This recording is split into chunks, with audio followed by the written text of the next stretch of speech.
আসসালামু আলাইকুম। পিরিয়ডিক টেবিলের সিরিজ আলোচনায় আপনাদেরকে আবারও স্বাগত জানাচ্ছি। আজকে আমরা আলোচনা করব জন নিউল্যান্ডসের অষ্টক সূত্র নিয়ে। তাহলে চলুন শুরু করি। 1800 এর দশকের মাঝামাঝি তখন বিজ্ঞানীরা 60টির মতো মৌলিক পদার্থ আবিষ্কার করেছে মাত্র। এই 60টি মৌলকে গুছিয়ে রাখার মতো সুনির্দিষ্ট কোনো চার্ট বা টেবিল তখনও তৈরি হয়নি। ঠিক এরকমই এক সময় লন্ডনের বিখ্যাত রয়্যাল কলেজ অফ কেমিস্ট্রিতে রসায়ন বিজ্ঞানে অধ্যয়ন করছিলেন সঙ্গীতপ্রেমী এক তরুণ, যার নাম ছিল জন নিউল্যান্ডস। সঙ্গীতের প্রতি তার ভালোবাসা এতটাই গভীর ছিল যে তার আশেপাশে যা কিছু সে দেখত সবকিছুর ভেতরেই সঙ্গীতের সুর খুঁজে পাওয়ার চেষ্টা করত। সে কেমিস্ট্রি নিয়ে যখন পড়াশোনা করছিল এবং এই সমস্ত মৌলগুলো নিয়ে যখন পড়াশোনা, মাথার ভিতরে এক আশ্চর্য চিন্তার জন্ম হয়। সঙ্গীতের ভেতরে যে রকম প্রতি অষ্টম স্বরে সুরের পুনরাবৃত্তি ঘটে, জন নিউল্যান্ড মনে করলেন এই সমস্ত মৌলিক পদার্থগুলোকে যদি এমনভাবে সাজানো যায় যেন সেখানেও অষ্টম স্বরের মতো মৌলিক পদার্থের বৈশিষ্ট্যের ভেতরেও এরকম পুনরাবৃত্তি ঘটতে পারে। স্যার, ব্যাপারটা খুব কমপ্লিকেটেড লাগতেছে, একটু বুঝায় বলেন না। ওয়েল, ব্যাপারটা আর একটু সহজ করে বলার চেষ্টা করি। বাংলা গানের স্বরের ক্রম হলো সা রে গা মা পা ধা নি সা। এই যে সপ্তম স্বরের পরে নি এর পরে সা ফিরে আসলো, এটাকেই বলে অষ্টম স্বরের পুনরাবৃত্তি। এবং এই ধারণা থেকেই জন নিউল্যান্ডস কেমিস্ট্রি অধ্যয়ন এবং গবেষণার ভেতরে নিজেকে নিয়োজিত করলেন গভীরভাবে। তিনিও প্রতি অষ্টম মৌলে আগের মতোই বৈশিষ্ট্যের সদৃশ খুঁজে পেলেন। তিনি তার এই গবেষণা লব্ধ ফলের নাম দেন ল অফ অক্টেভস, বাংলায় যাকে বলে অষ্টক সূত্র।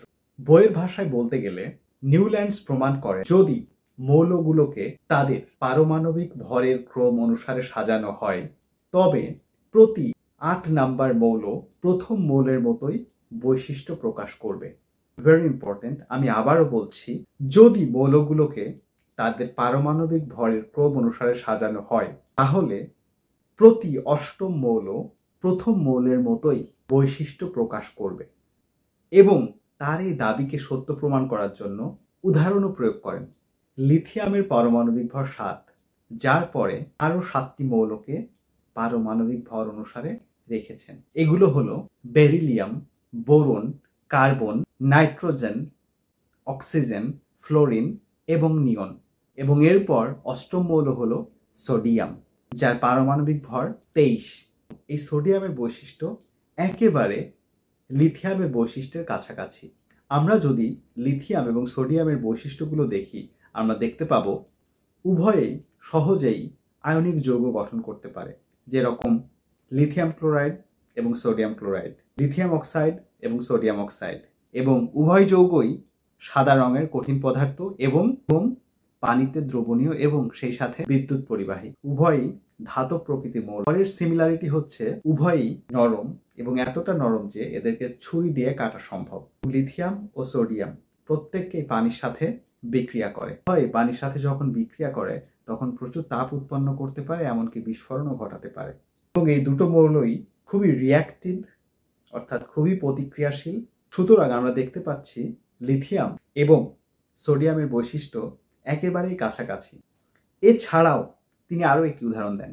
আমরা যদি সোডিয়ামের পরে আবার 7টি মৌল বসাই পারমাণবিক ভরের ক্রম অনুসারে, আমরা দেখতে পারবো অষ্টম নাম্বার যে মৌলটি আসে সেটি হচ্ছে পটাশিয়াম। ইন্টারেস্টিংলি সোডিয়াম এবং পটাশিয়ামের রাসায়নিক ধর্ম একেবারে কাছাকাছি। এভাবেই জন নিউল্যান্ডস অষ্টক সূত্রের প্রমাণ উপস্থাপন করেন। 1965 সালে জন নিউল্যান্ডস তার এই আবিষ্কৃত সূত্র যখন লন্ডন কেমিক্যাল সোসাইটিতে উপস্থাপন করেন, ধারণাকে হাস্যকর এবং অগ্রহণযোগ্য হিসাবে অভিহিত করেন। সেই সমস্ত সমালোচকরা বলেছিলেন রসায়নের সাথে সঙ্গীতের কোনো তুলনা হতে পারে না এবং এটা লজিক্যাল নয়, এবং কেউ কেউ প্রকাশ্যেও সেটাকে উপহাস করেছিলেন। বাস্তবিক পক্ষে জন নিউল্যান্ডস ভুল ছিলেন না, এবং তিনি যে ভুল ছিলেন না এটি প্রমাণিত হয় কয়েক বছর পরে। 1869 সালে যখন রাশিয়ান বিজ্ঞানী মেন্ডেলিফের পর্যায় সারণী আবিষ্কার করলেন, তখন দেখা গেল যে জন নিউল্যান্ডসের আবিষ্কৃত অষ্টকের সূত্র সায়েন্টিফিক্যালি সঠিক ছিল এবং অবশেষে 2 দশক পরে 1884 সালে বিজ্ঞানী নিউল্যান্ডস তার আবিষ্কারের স্বীকৃতি স্বরূপ রয়্যাল সোসাইটি থেকে ডেভি মেডেল লাভ করেছিলেন। এই ছিল আজকের আমাদের আলোচনা। আজকে আমরা শিখলাম কিভাবে অষ্টকের সূত্র আবিষ্কৃত হয়েছে একজন সঙ্গীত প্রেমী গবেষকের মাধ্যমে। তো এখন আপনাদের জন্য কিছু প্রশ্ন। আশা করি আপনারা যদি এই ভিডিও ভালো করে দেখে থাকেন তাহলে নিশ্চয় প্রশ্ন উত্তরগুলো দিতে পারবেন এবং কমেন্টে যখন আপনি প্রশ্ন উত্তর লিখবেন আপনার নাম এবং স্কুলের নাম অবশ্যই লিখবেন। প্রশ্ন নাম্বার 1, অষ্টক সূত্র কে প্রস্তাব করেছিল এবং কত সালে প্রস্তাব করেছিল?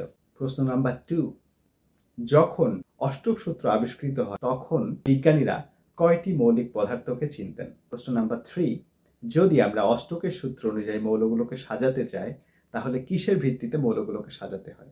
পারমাণবিক ভর নাকি পারমাণবিক সংখ্যা নাকি অন্য কিছু? শেষ প্রশ্ন হচ্ছে, জন নিউল্যান্ডস অষ্টকের সূত্র ব্যাখ্যা দিতে গিয়ে কোন মৌলগুলোর উদাহরণ দিয়েছিলেন? আপনি কি সেই মৌলগুলোকে চিনেন? যদি চিনে থাকেন সেগুলোর নাম লিখে ফেলেন ঝটপট কমেন্ট বক্সে। দেখা হবে আবার নতুন কোনো আলোচনায়। ভালো থাকবেন। আপনার সন্তানের ভবিষ্যৎ কি শুধুমাত্র একটা A+? আজকের অনেক স্কুল, বিশেষ করে অনলাইন স্কুলগুলো বাচ্চাদেরকে শুধুমাত্র পরীক্ষাতে ভালো রেজাল্ট করার উদ্দেশ্যেই পড়াশোনা করায়। কোন চ্যাপ্টার কেন পড়ছে, এই চ্যাপ্টারের বিষয়গুলো কোথা থেকে এসেছে এবং দৈনন্দিন জীবনে এই জ্ঞানের ব্যবহারই বা কোথায়, এই প্রশ্নগুলোর উত্তর পায় না অধিকাংশ শিক্ষার্থীরা।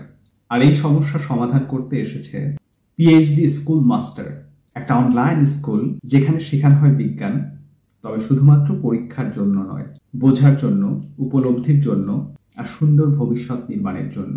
কারণ একটা ভালো গ্রেড একটা ভালো ভবিষ্যৎ বিনির্মাণের কোনো নিশ্চয়তা প্রদান করে না, যদি না সেই ভালো রেজাল্টের সাথে শেখার ভিতটাও শক্ত না হয়। পিএইচডি স্কুল মাস্টার তৈরি করে সেই শিক্ষার্থীকে যারা শুধু পরীক্ষার প্রশ্নই নয়, জীবনের কঠিন সমস্যার সমাধানও খুঁজে পায় আত্মবিশ্বাসের সাথে। আপনার সন্তান, আপনার সিদ্ধান্ত। তিনি কি হবেন মুখস্থ বিদ্যার গ্রেডধারী নাকি একজন সমস্যা সমাধানকারী আত্মবিশ্বাসী মানুষ? পিএইচডি স্কুল মাস্টারের আনুষ্ঠানিক কার্যক্রম শুরু হতে যাচ্ছে জানুয়ারি 2026 সাল থেকে। তাই নবম শ্রেণীর বিজ্ঞান শাখার শিক্ষার্থীদের ভর্তির জন্য আজই যোগাযোগ করুন। যোগাযোগের বিস্তারিত দেয়া আছে এই ভিডিওর ডিসক্রিপশনে।